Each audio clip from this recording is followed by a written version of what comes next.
I want to finish by looking at a part of the poem in which Wordsworth considers urban disadvantage.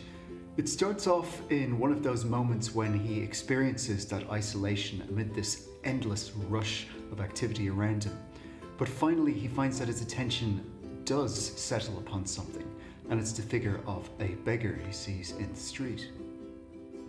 And once far travelled in such mood, beyond the reach of common indications, lost amid the moving pageant, 'twas my chance abruptly to be smitten with the view of a blind beggar who with upright face stood propped against a wall, upon his chest wearing a written paper to explain the story of the man and who he was.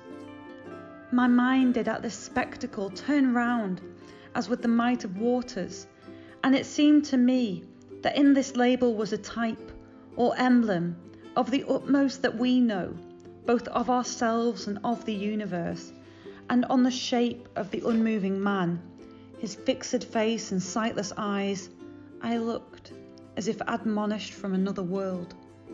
If you read a lot of Wordsworth's poetry, you'll find that he loves writing about these chance encounters with figures who seem to illustrate great philosophical truths to him.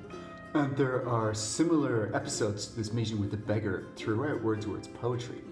Above all, it's the label that captures Wordsworth's attention here, the sign around the stranger's neck that explains his situation very briefly, and it's a kind of notice that is familiar to us all who are city dwellers, I think. Wordsworth, you'll notice, has little to say here about urban poverty or begging itself, but he relates this encounter to the main themes in his treatment of London.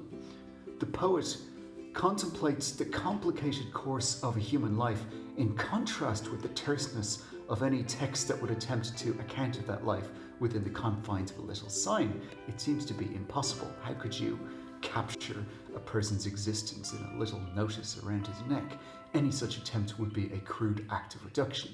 In blindness, the beggar has a certain affinity with Wordsworth, who has been anxious about his own inability to interpret the faces around him. Wordsworth himself has been made to feel blind during his residence in the city. The impossibility of knowing other people leads him to think about the limited capacity of human intellect in a wider sense. So the beggar's label becomes emblematic at this point. It represents something much bigger than it actually is, something more abstract and philosophical. The bare information on the beggar's sign illustrates how little can be learned from sight. So little that reading the text on the sign doesn't even make the beggar fully human to Wordsworth, who says that he feels, quote, admonished from another world. Because he contemplates loneliness, he interprets the beggar primarily as evidence of the failures of human knowledge. The failure to know inspires Wordsworth to dedicate himself to the goal of transcendence through poetry.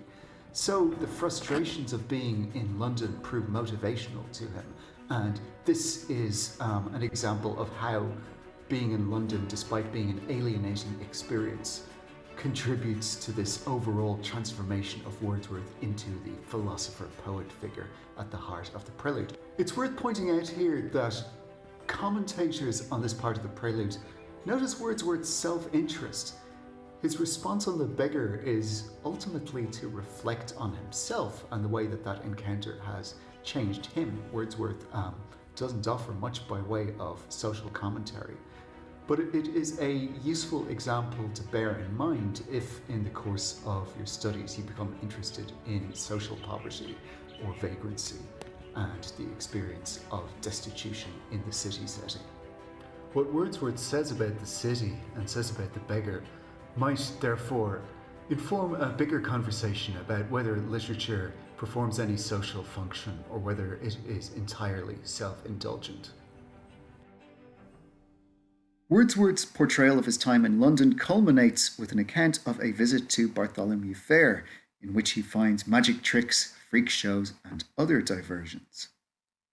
His depiction of the fair begins with the word hell and ends with the word monsters, maybe serving as an exaggerated and distorted version of London in general. I'm not going to talk much about Bartholomew Fair here because I think this sequence could be left for tutorials. in which you might consider how the techniques and ideas I've mentioned previously play out in the Bartholomew Fair sequence and represent London more broadly.